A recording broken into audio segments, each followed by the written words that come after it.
po, bakit po naisipan nyo magano dito? Magtayo nitong tindahan dito? Sir, may kasama din yung dalawang dalaga. Para may kasama po. At yung bahay nga namin ay ano yun, lampasan. Lampasan. Lampasan. Ito pong nakaraang medyo may nalaman po ako tungkol sa bahay niyo na may mga maaligid-aligid daw. Sabi ni Early. Totoo po ba yun? Totoo yun, lagi sa akin. Simula nito. Kailan pa po yung nagsisimula, Bata pa po kami. Bata pa? Hindi kaya, mo yun, secret admirer Early? Tingin, nakatingin. Ha? Anong ginagawa Early pag gabi? Gabi ba umaga natin? Nagsisilip, gabi po. Gabi? Bihira. Matagal na yun. Minsan hinihiday namin, hinihiday ang kahoy namin yan, hindi buksan. Tapos, ano pong ginagawa? Pag nagising, natakbo naman, hindi namin nakikilala. Kung mapasok siya o na Hindi pa man siya napasok. Sinisilip lang. Yun lang inano niya. Anong oras po na siya nasilip? 12 or 1. Ganun? Hindi kaya lasing yun. O ano? Adik. Nakakatakot naman kasi hindi seryosong bagay po yun. Medyo nakakatakot talaga. Basta ako wala ay naikot-ikot dito. Pero nakaraan na wala ako, nung mag-check wala ako nagpunta ko sa labo. Tingnan ko yung iba kong mga paninda doon. Ay di ibig sabihin updated siya kung kailan wala si nanay. Ay di ibig sabihin malapit lang siya dito. Yes. Ano? Yes na yes. Pambihira. May mga po baka may mga parang pagkakakilanlan kung sino ba yan. Yes. Alam niyo rin. I-report naman na namin sa barangay, hindi naman mahirap naman hanggat hindi pa nahuli ng akto. Kailangan maalaman talaga ng ebidensya, mahirap magano sa bagay. Pero nakita niyo yung mukha niya, hindi naman. Nakita niyo rin? Pero bakit parang, di ba parang malaking ebidensya rin, nakita niyo ba lang sa mukha na Pero ang po, parang nandyan po siya sa labas, gano'n. Ayaw lang namin ng kaguluhan, parang tahimik na, iniimasip din na lang kami, ayaw namin mahirap na. Pero kahit na, paano kung wala kakahintay pa natin, paano kung may mangyari sa kanila? Ganyan. Kaya nga siya inilawan na dyan, Pero napuwagan yung solar sa inilawan na kami sa likod namin. Saka kung gano'n, dapat siguro magpatrolya sila dito pag ganong oras. Kasi kung hindi nila magagawa ng action, dapat at least may safety dito ang barangay. Nahingi nga po akong police number. Saka yung dapat may magpapatrol dito. Kung gano'n. Kasi nila yun di ba sa barangay, dapat tungkulin nila yun. So, yun nga po, mga kasukay, mga kalingap, sobrang nakakatakot, kasi, ayan, ilang beses na inuulit-ulit, bata pa lang daw itong si Early ay ginagawa na yun. So, dapat kapag mga ganong pangyayari, dapat nire-report, ipa-blatter, at saka, dapat alisto ka lagi, Siyempre, sa gabi, hindi ka makakatulog, especially yung bahay po nila, nakita naman po natin, yung sitwasyon ng kanilang bahay talagang hindi safety dun sa kanilang loob ng bahay. Madaling sirain, tapos may butas pa, mga kasukay, mga kalingap, at masisilip yung nandoon sa loob ng bahay. So, dapat kapag mga ganyan, lagi kang alisto, Pag matutulog ka, syempre, dapat meron kang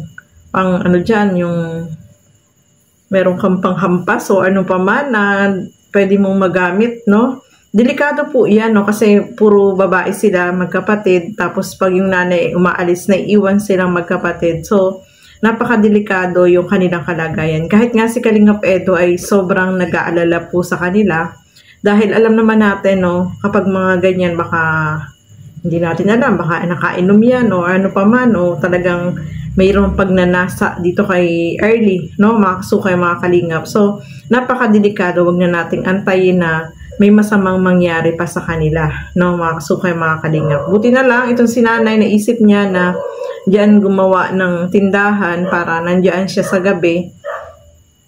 At saka ang gawin nila, kapag halimbawa ganyan na nasa loob ka ng bahay, syempre, dapat yung pintuan nila ay safety, yung hindi makakapasok yung ibang tao. Di ba sabi ni nanay dyan, minsan hinihila yung pinto, para mabuksan.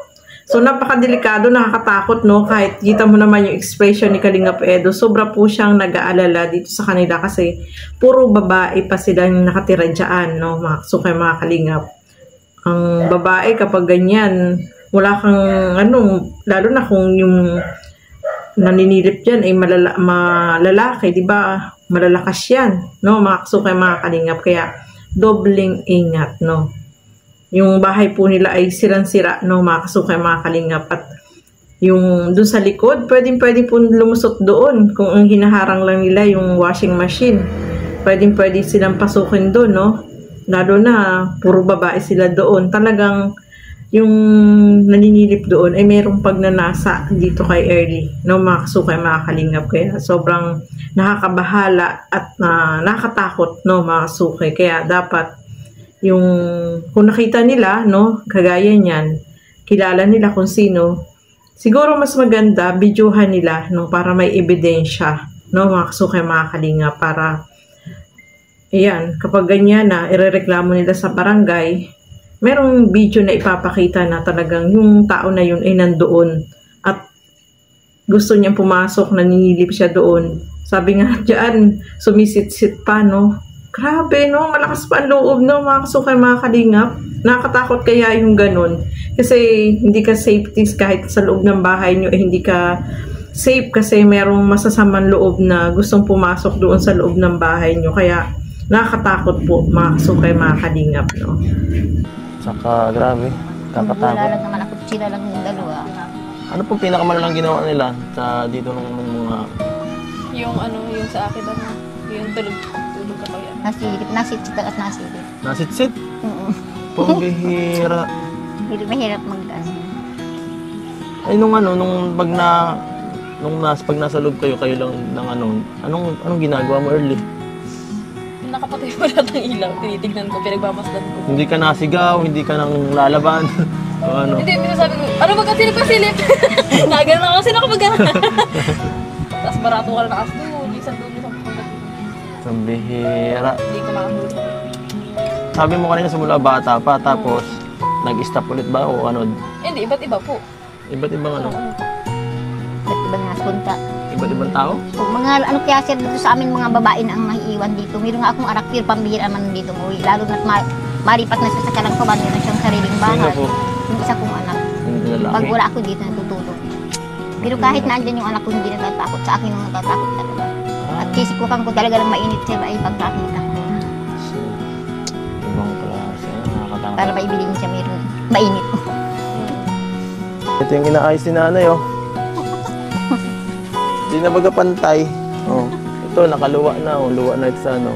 Halimbawa okay, mga gana ano. Ano? Early. Dito nga ako nasilip yung maliit na. Ay, dito siya nasilip. Saan siya nasilip, Early? Nilagyan ko kasi dito. Dito? Oh. Nilagyan ko ng yero, tinabingin ko. Ay, saan loob?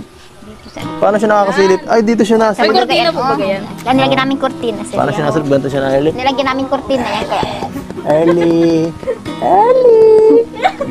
Ganun ba ang tawag niya? Yung sabi mo, medyo malandi ang tal niya eh. Hindi po malandi, parang magang... Manyakis. Oh, yun. Manyakis ang style. saka ito may hinihila ba kasi ito hinihila. Siya? Hinihila palabas yan. Hinihila. Nagising ako. Ang kamay niya ay andiit na kagayan. Tiyan mo po, oh. Payat lang ang kamay. Kilala ko. Hinihila yan. Pag sinipa niya to, tikal to. Tingnan niya po, oh, tanggalable na yata to. Kaya ang panlabang ko lang sir dyan, mainit na tubig. Tanggalable na to, wala nang fix to. Kaya ko nang sipain, matbutas to, wala na. Oh. Ang lambot na. Sabihin ko ito ng yero. Di na kayang ipako to, oh, kasi tikal na mismo eh. Kabuk na yung mga, ano. Saka kinatatakot ko baga sir, ayan baka pag kaunting bagyo ay magbaba na. Yun nga, ano. Ano na yan? Pero paano yan kapag kainayos yan? Kasi, baka wala kang titirahan. Dito sir na lang mapagaw sa kapila. Saan po? Dito sir. Nang ano po, na bahay? Dyan. Ay, sige po. Tingnan namin dyan sir. Dyan. Kahit dito na lang po kayo magpapatay ng ano nyo. Ano kami laban early? Kahit dito na lang po siguro kayo. Dyan na lang nga sir kami maano. Sabi ko man lang. Tikalin nyo na lang po yung ano, yun. Oh. Papatanggal ko lang nga Tapos sir. ito, bawasan yung yero dito para medyo pantay. Para dito na lang. Dito na lang sir ako mapare-pero. Opo, para kasi dito, yero lang pala to eh. Hiningi lang nga sir namin yan sa eskwelahan na nagtanggal sa eskwelahan ng mga bubong. Hiningi lang namin. Ito po, Pinapako.